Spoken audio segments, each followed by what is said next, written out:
not just from the coaches, but from the players and some of the guys. So for them to give me such a warm welcome back was awesome. I can't wait to watch, especially the defense play today. When you're on the West Coast, we got to see a lot of the games. Yeah. But some of our walkthroughs on Saturdays didn't coincide, so my wife would text me the score and that kind of stuff, just so I was always connected with the people here. And I think I always will be. It's just, for me, I've had an absolute blast coaching here.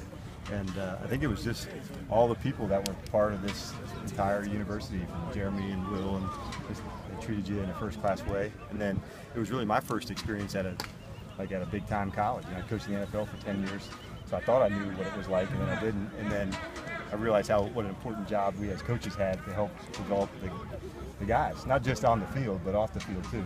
And so I took that responsibility seriously. And so it's nice to have the connection with them and see some of the guys today. It's hard to believe 4-8 for them last year with all the injuries. Yeah, no doubt. Yeah, and I think it was the once in a million. I never would have thought that, and still don't. So I know they're probably getting back on the practice field and getting back to work. Something when things don't go your way, usually if you're a competitor, which I know these guys are, it's like, what's the thing I want to do most? I want to go work and get back to it. And there's a lot of guys on this team and coaches too that have a lot of grit, and the setbacks aren't going to stop them, and I know they're ready to go. Dan, you see any signs with Will that he's under different kind of pressure, or do you kind of just see the normal springtime optimism? Yeah, I think that's one of the things I most admire about him, that he really has a real focus and style of how he wants to play. So most of our conversations usually come back to the team and the football and the style, and of course we talked some about the offense and how impressed he is by just the teaching that's gone off to the start of spring. Talking to any of the players as well, would you even know that there's like a lot more scrutiny after last season? I'm sure internally they feel it, but I think one of the cool parts about the player and for coaches too, like when you step out onto the grass, then you're back in your element. And kind of all the talking about last season's over, and I think they're ready to move on and learn from it, I'm sure.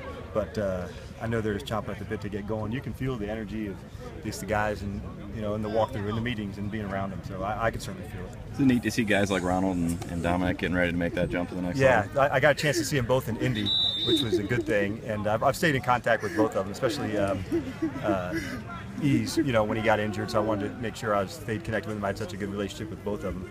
So I can't wait to see him, in the next part of their career. And the hard part for them now is the long wait they have.